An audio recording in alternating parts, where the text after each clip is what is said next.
بسم اللہ الرحمن الرحیم رب اشرح لی صدری ویسر لی امری واحلل عقدۃ من لسانی یفقہوا قولی۔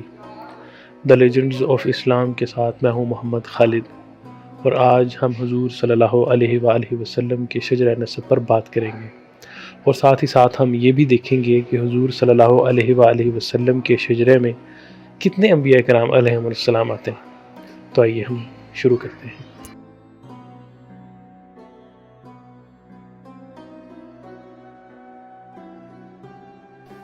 حضور صلی اللہ علیہ وآلہ وسلم کے شجرہ نسب کو ماہرین انساب اور محققین تین حصوں میں تقسیم کرتے ہیں۔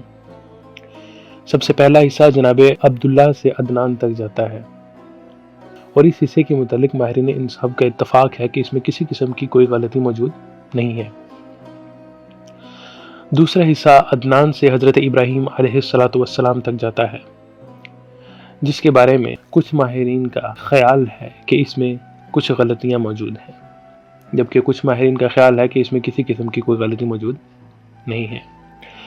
شجرہ نسب کا تیسرا حصہ حضرت ابراہیم علیہ السلام سے حضرت آدم علیہ السلام تک جاتا ہے، جس کے بارے میں محققین کا کہنا ہے کہ اس میں بلا شبہ کچھ غلطیاں موجود ہیں۔ تو آئیے اب ہم ان حصوں کو سیپریٹلی الگ الگ ڈیٹیل میں ڈسکس کر لیتے ہیں۔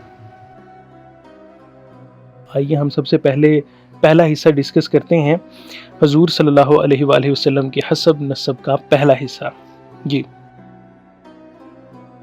محمد بن عبداللہ بن عبد المطلب، جن کو شیبہ بھی کہا جاتا ہے، بن ہاشم بن عبد مناف بن قصی بن کلاب بن مرہ بن کعب بن لوئی بن غالب بن فہر۔ یہ فہب وہی ہیں جن کا لقب قریش ہے، اور انہی کی نسبت سے قبیلہ قریش کو جانا جاتا ہے۔ اچھا، بن فہر بن مالک بن نضر بن کنانہ بن خزیمہ بن مدرکہ بن الیاس بن مضر بن نزار بن معد بن عدنان۔ یہ حضور کے نسب کا وہ حصہ ہے جس کے اوپر ماہرین کا، محققین کا کوئی اختلاف نہیں ہے۔ اب ہم دوسرا حصہ شروع کرتے ہیں جو عدنان سے اوپر حضرت ابراہیم علیہ السلام تک جاتا ہے۔ عدنان بن عود بن حمیسہ بن سلامان بن اوز بن بوز بن قموال بن ابی بن عوام بن ناشد بن حزہ بن بلداس بن یدلاف بن طابخ بن جاحم بن ناحش بن ماخی بن عیز بن عبقر بن عبید بن الدعاء بن حمدان بن سنبر بن یثربی بن یحزن بن یلحن بن ارعوی بن عیز بن دیشان بن عسر بن افناد بن ایہام بن مقصر بن ناحث بن زارح بن سمی بن مزی بن عوذہ بن عرام بن قیدار بن اسماعیل علیہ السلام بن ابراہیم علیہ السلام۔ اچھا، ان کے تلفظ میں میرے سے ہو سکتا ہے غلطی ہو، لیکن یہ ساتھ ساتھ اسی لیے اوپر لکھا ہوا آ رہا ہے، آپ ان کو بہتر طریقے سے پڑھ بھی لیں اور ساتھ سن بھی لیں۔ تو یہ تھا حضور صلی اللہ علیہ وآلہ وسلم کی نسب کا دوسرا حصہ۔ تو آئیے اب ہم تیسرا حصہ ڈسکس کرتے ہیں جو حضرت ابراہیم علیہ السلام سے لے کر اوپر حضرت آدم علیہ السلام تک جاتا ہے۔ ابراہیم بن آزر، جن کو طارح بھی کہا جاتا ہے، بن ناحور بن سارع یا ساروغ بن راعو بن فالخ بن عابر بن شالخ بن ارفخشد بن سام بن نوح علیہ السلام بن لامک بن متوشلخ بن اخنوخ۔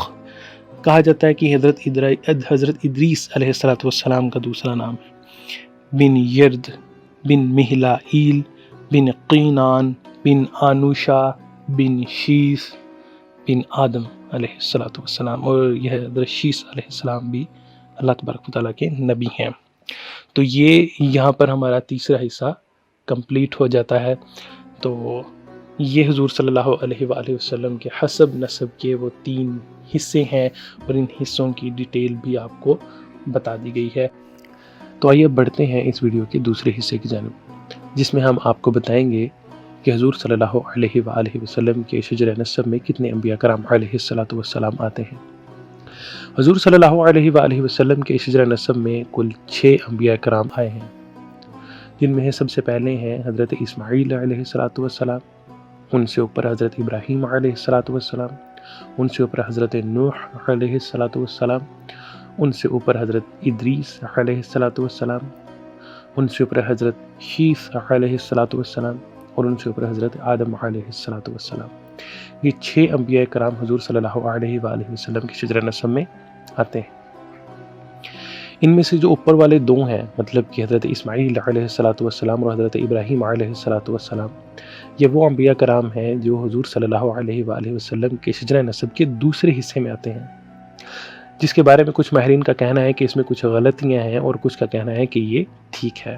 اور ویسے بھی یہ ہم سب کو پتہ ہے کہ حضرت ابراہیم علیہ السلام کے جو بیٹے حضرت اسماعیل علیہ السلام ہیں، ان کے حق میں حضرت ابراہیم نے جو دعا کی تھی وہ حضرت محمد مصطفیٰ صلی اللہ علیہ وآلہ وسلم کی صورت میں قبول ہوئی۔